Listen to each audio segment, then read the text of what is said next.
Hi, it's Michael Pilarski, another Friends of the Trees Botanicals video, and today I'm excited to show you some things about my forest understory. This is what's happening in my twisp medicinal forest.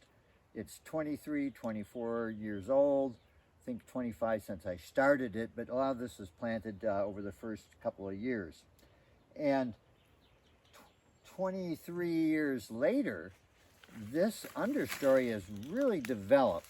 It was semi-abandoned for a period of time, and so some of this was planted, but nature is now doing a lot of the planting herself. She is moving things around, deciding what's going to grow where. So in a sense, I started the operation in progress, but now it continues with a bit of management from me. But this is an interesting area of the understory here. This is some of the original planting of the Mayapples. This is Podophyllum peltatum. This is a understory herb from the eastern woodlands. And there's one of the Mayapples that will turn yellow, and it was edible. The whole plant is toxic, but the actual fruit is edible when it's ripe. Don't eat any unripe ones. But look at those beautiful leaves. That's a nice thick stalk. But at any rate, there's a patch here. And I started with a small patch, but now it's extended, 100 feet down. It's really spreading itself around in the forest.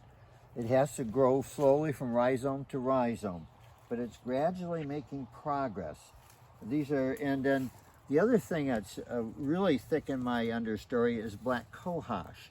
So this is just like in eastern woodland, black cohosh and podophyllum, and unfortunately the golden seal was all harvested out of the system.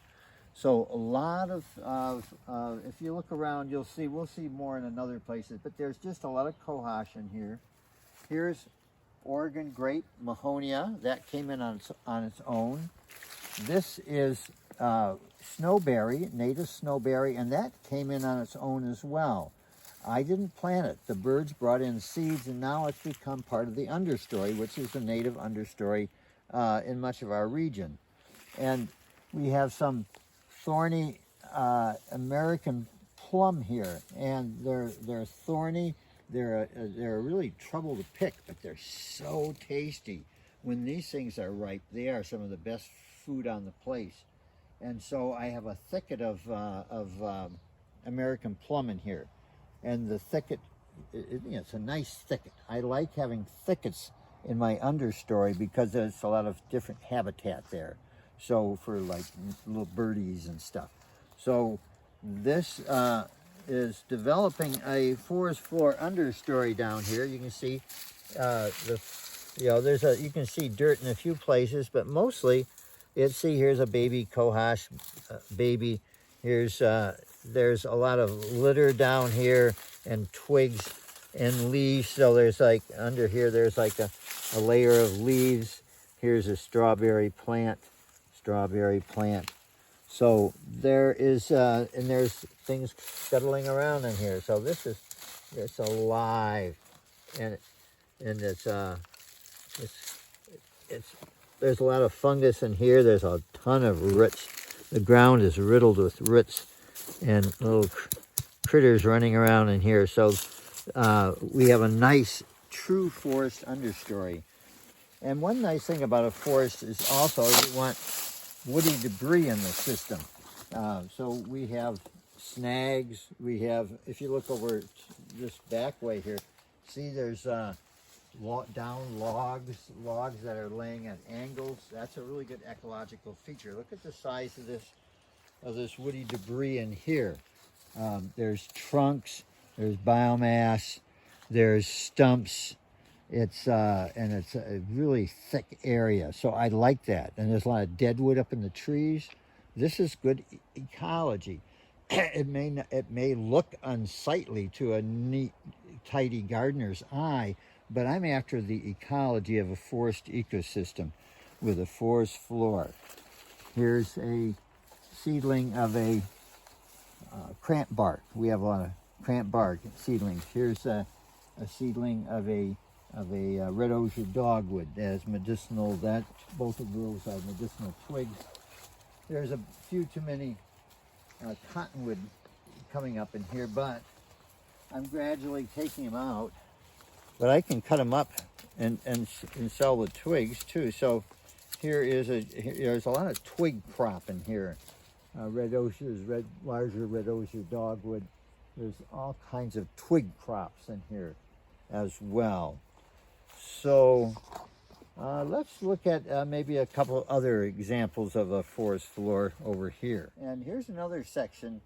And the section here has almost complete understory of black cohosh. So here's some seed stalks coming up.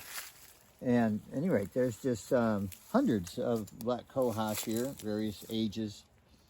And it can also grow in full sun. In fact, we get much better growth in full sun, but it's traditionally grown as a forest understory. And so here we have a forest understory. And again, here's some, there was some cottonwoods that were cut down at one point and have resprouted.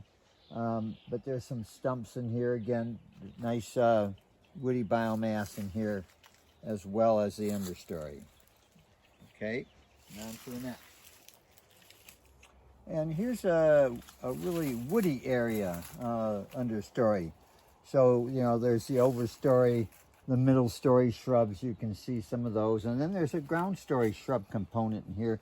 It's actually mostly tree seedlings, some shrub seedlings, but this is an area of a lot of, here's a linden, for instance. I see, here's an ash tree, and there's a service berry, and there's a hawthorn, and there's an Oregon-grape. At any rate, there are hundreds of tree and shrub seedlings coming up in here.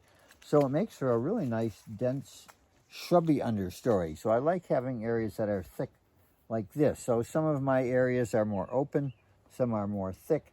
But one of the production elements of this is we're digging up these young trees and selling them in the spring. So every spring we can dig up $1,000 or so of young trees, and if we had a bigger market, we could even dig more. There's just so many different kinds of seedlings in here. So again, very dense, thickety, good ecology. Yo!